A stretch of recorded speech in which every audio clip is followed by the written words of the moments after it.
Wir sind in der Zoo in Basel, der Zoddi, so heißt er. Und da gibt es auf 11 Hektare 615 Tierarten. Davon sind nur 125 Säugetiere oder Vögel. Wie kommt das? Na, etwa 400 Arten gibt es hier am Anfang im Vivarium.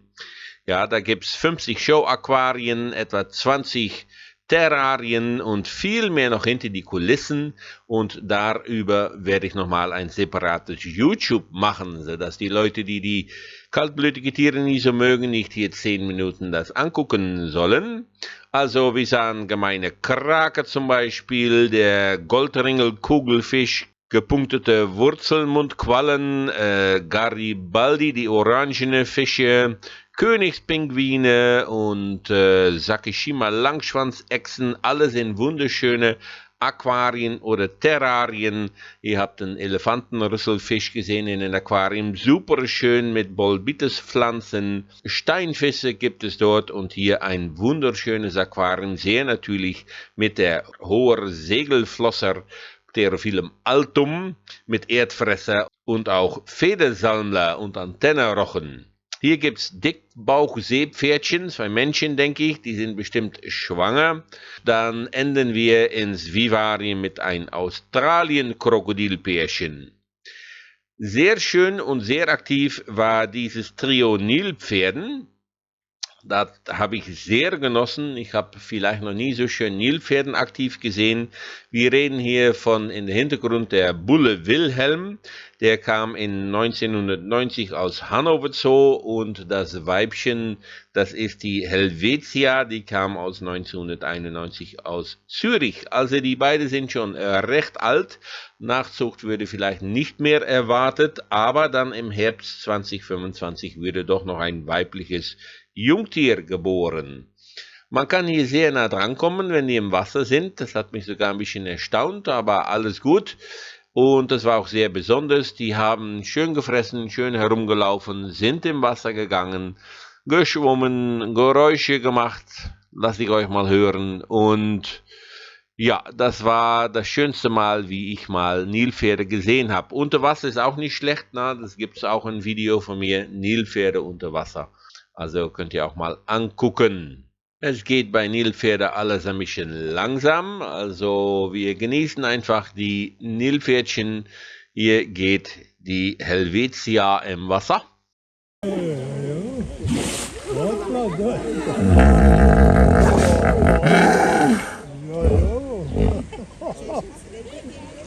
Und was für schöne, knurrige Begrüßung war das denn? Also schöne große Anlage. Im Afrika-Bereich könnt ihr auch noch Zebras und Strauße sehen. Die Ställe für die Nilpferde sehen dann wieder ein bisschen klein aus, aber da sind sie auch nur nachts. Die Zebraställe könnt ihr auch alle dran vorbeilaufen. Das ist interessant zu sehen, und auch im Straußenstall kann man gucken.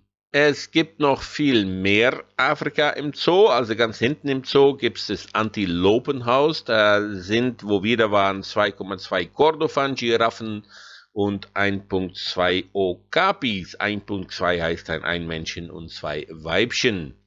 Draußen waren die ein bisschen weniger gut zu sehen, aber im Stall dann wieder, ich war noch nie so nah an einer Okapi, glaube ich, also das war sehr beeindruckend, so mal Okapis zu sehen. Es gibt 29 Zoos in Europa, die Okapis haben, und die werden auch recht gut nachgezogen. Sehr genossen habe ich auch das Zwergflusspferdgehege. Warum? Da so schön wie ein Urwald aussieht mit all diesem Bambus, und das Tier war sehr aktiv.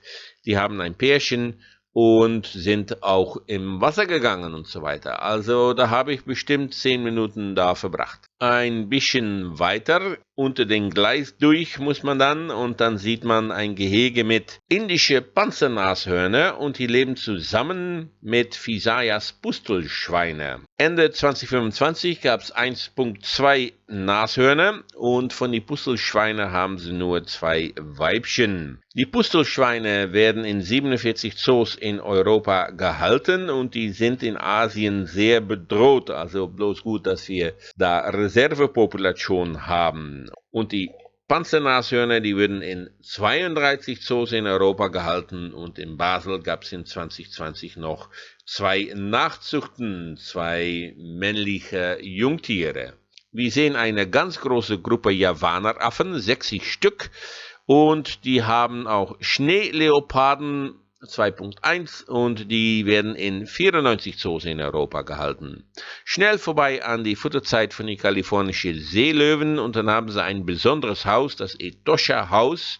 Etosha ist ein Nationalpark in Namibia und da leben zum Beispiel Seidenspinnen frei herum. Wir sehen auch Wanderheuschrecken. Erdmännchen werden auch dort gehalten und dann ein schönes Terrarium mit Spaltenschildkröten und Kürzohr-Rüsselspringer. Die letzte Art ist noch nicht so einfach zu halten und zu züchten. 43 Zoos in Europa, auch wir in Hoyerswerda, haben diese Art. Daneben ein Terrarium mit 20 Grasmäuse, die kommen aus Nordafrika und 57 Zoos in Europa haben Grasmäuse.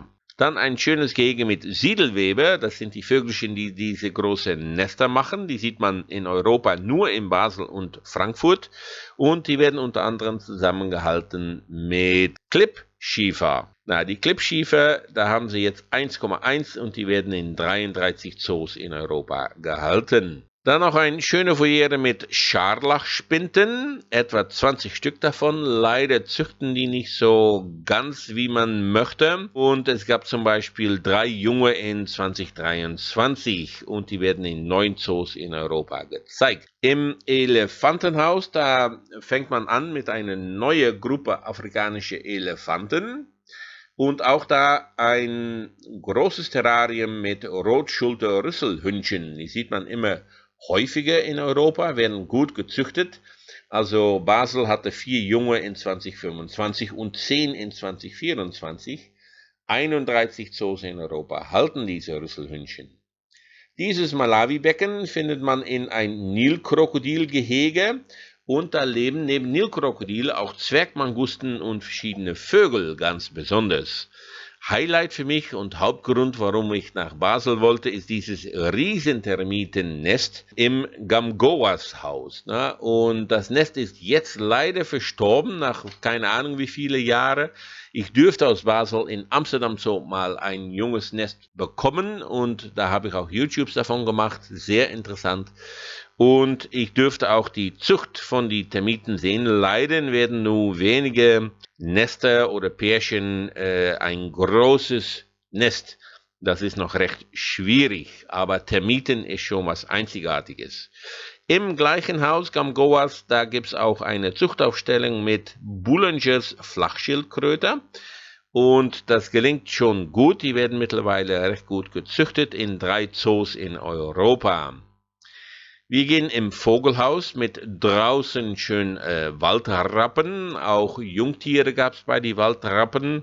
Die werden auch schön wieder ausgewildert. In Basel ist die Gruppe 11.11 groß. Und drinnen sehen wir dann Edwardsfasane. Die werden in Basel auch gezüchtet. Und ein männliches Tier von der Elfenblauvogel. Die kann man in 32 Zoos in Europa sehen. Weiter diese schöne Gruppe beim Nest, das sind Schmalschnabelstare und wir sahen noch ein Fische-Turako herumfliegen und auch der Phisaias Hornvogel, eine recht kleine Hornvogelart, ist im Vogelhaus zu sehen. Und dann gibt es noch eine Halle mit vielen kleinen Arten, wie verschiedene Tangare-Arten und auch Kolibris waren drin.